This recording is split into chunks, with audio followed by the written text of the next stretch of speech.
I'm Will Devlin, and this is the Great British Chef's Signature Series. It's really important for us to use every part of the vegetable because every day we're checking them first thing in the morning, checking them last thing at night. What it does as a chef, it challenges us to use certain parts of an ingredient in a vegetable that you wouldn't normally have access to. I would say the farm completely dictates our menu and our food. The menus change as the seasons do. The guests can keep coming back and see a different kind of story of what's happening in our area. If you wanted to do this at home, you could definitely create your own version of the farm salad. One of the keys would be to preserve some of the vegetables that you've got in your veg basket at home. I've got loads of jars at home and it's brilliant because you can just pop them open and the dish kind of evolves itself. Hi, my name is Will at the small holding in Kilndown, and we're going to create our farm salad. So the farm salad reflects basically what we do here. So there's lots of things from the farm, whether they're preserved from last year, some of the things that are fresh this year, and it always changes every kind of couple of weeks, months. It really showcases what we do at the small holding. So first step, we've got radishes that we just picked from the farm. They've been washed, but we've kept all the leaves on. So we're just gonna nip the ends off, and then we'll just chop these down into kind of bite-sized pieces. We'll use the leaves in the salad as well. But just into quarters. Got a couple of different radishes. These are Pink Beauty, a little bit more peppery, and then our classic breakfast radish, a little bit sweeter. The beauty of what we do at the small holding is that we can pick these. We basically pick them for each service. So guys will go down in the morning, we'll grab what we need for lunch. So the food's just as tasty as it can be from the farm. Absolutely everything here is from us, apart from the goat's cheese. So radishes chopped into the bowl. Okay, so everything for the salad, we're just going to build it around this bowl, super simple. We've got some of our spinach leaves, overwintered spinach. We've got a polytunnel, we're lucky enough that we can grow salad throughout the winter. Some of our peas, so these are raw. I love raw peas, straight off the pod. Again, they're a great way of locking nitrogen into the soil. It really, really improves our soil health. That's the start of everything, really. That's the most important for us. So now we've got some bronze fennel, just the thorns from the top of the bronze fennel. And then we move on to a couple of our flowers. We'll use a couple of these to dress, but it's really nice to have these garlic buds that have a real pop of wild garlic. So onto our preserves. So here we've got some squashes, and these have just gone in a 3% salt brine, along with a couple other bits. Some of our purple cauliflower, some Romanesque, there's another brassica, and then some of our carrots. Again, that's about what it comes back to, not wasting anything. We do get gluts. We can't stop ordering food if we're quiet. We can't sort of have a day off. Once the farm's sort of in full swing, ingredients come through to the kitchen, and it's up to us to carry that journey through and make sure that everything's utilised. So I'm just going to portion the preserves. We'll start with our carrots. So these have just been stored in a 3% salt brine actually. And they've just got a really, really kind of gentle acidity, but still got a bit of a crunch to it.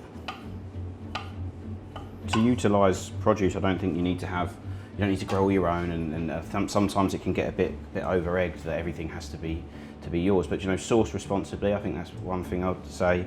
Get up to the farm shops, go to your local farms, bang on the door and see what they've got, and cook with that, and go more regularly to the shop. I think a lot of the time we're all guilty of bulk buying and going to the supermarket once a week or twice a month, but actually, little and often, don't buy too much. Make sure you use everything you've got. Challenge yourself to come up with and create things from your own fridge and your own cupboard.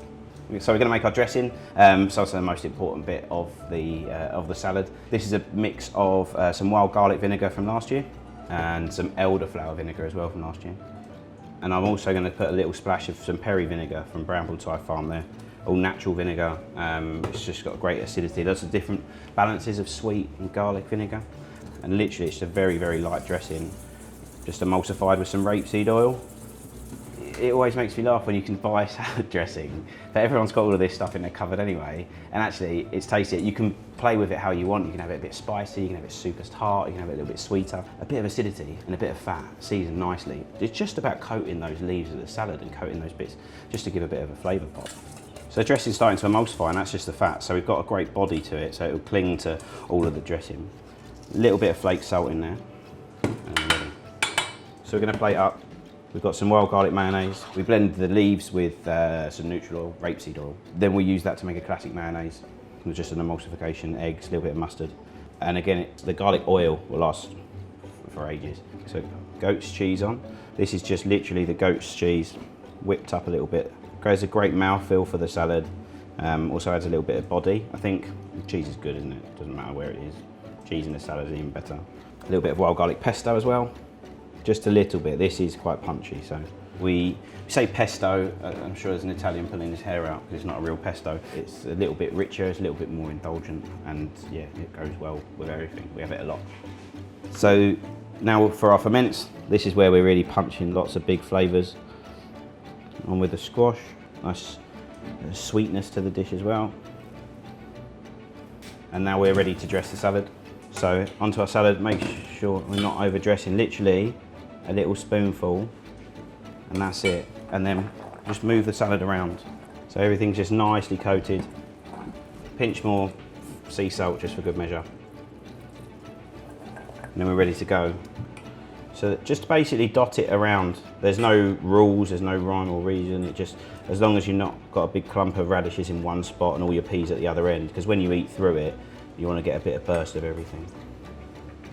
And then for a little sweet pop, we've got some 3-cornered leek. We've got a couple of little chive buds and some wood sorrel.